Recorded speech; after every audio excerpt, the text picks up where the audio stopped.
കൂട്ടുകാരെ, നിങ്ങൾ ഇസ്മായിൽ നബി അലൈഹിസ്സലാമിനെ കുറിച്ച് കേട്ടിട്ടുണ്ടോ?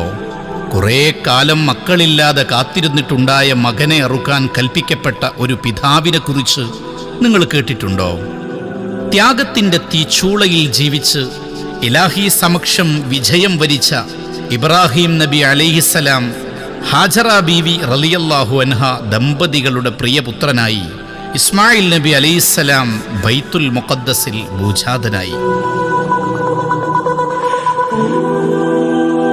ഇസ്മായിൽ നബി അലൈഹിസ്സലാം വളർന്ന് വലുതായി 7 വയസ്സായപ്പോൾ കുറേ നാൾ കാത്തിരുന്നുണ്ടായ കുഞ്ഞിനോടൊപ്പമുള്ള സന്തോഷകരമായ ജീവിതത്തിന് കൂടുതൽ ആയുസ്സുണ്ടായിരുന്നില്ല.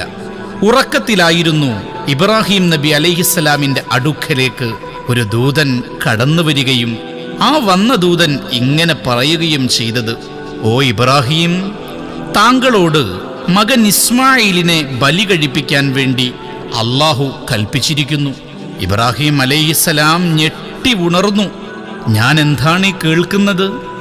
എൻ്റെ മകനെ ബലി കഴിക്കണമെന്നോ? അദ്ദേഹം ചിന്താകുലനായി. 2 ദിവസം ഇത് ആവർത്തിച്ചു. അള്ളാഹുവിൻ്റെ ദിവ്യ സന്ദേശമാണെന്ന് അദ്ദേഹത്തിന് ബോധ്യമായി.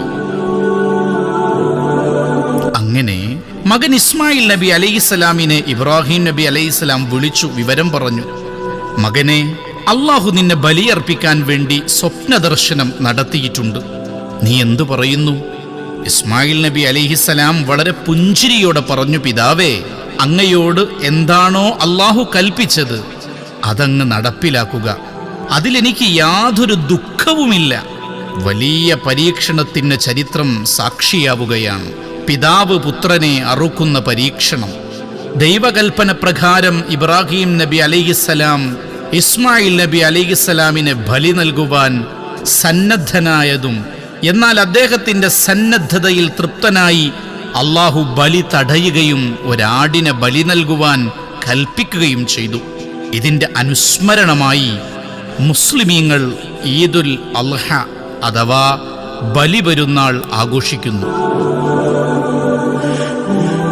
അള്ളാഹുവിൻ്റെ കൽപ്പന പ്രകാരം ഇബ്രാഹിം നബി അലൈഹിസ്സലാം തൻ്റെ പ്രിയ പത്നി ഹാജറ ബീവിയെയും കൈക്കുഞ്ഞായ ഇസ്മായിൽ നബി അലൈഹിസ്സലാമിനെയും മരുഭൂമിയിൽ ഉപേക്ഷിച്ചു. ജലത്തിനായി കരഞ്ഞ ഇസ്മായിൽ നബിയുടെ കാൽച്ചുവട്ടിൽ മരുഭൂമിയിൽ നിന്നും ജലം പൊട്ടി ഒഴുകി. ഈ ജലം സംസം എന്നറിയപ്പെടുന്നു. പിന്നീട് ഇബ്രാഹിം നബി അലൈഹിസ്സലാമും പുത്രൻ ഇസ്മായിൽ നബി അലൈഹിസ്സലാമും അള്ളാഹുവിൻ്റെ നിർദ്ദേശപ്രകാരം അള്ളാഹുവിൻ്റെ ഭവനമാകുന്ന കഅബ പുനർനിർമ്മിക്കുകയും ചെയ്തു.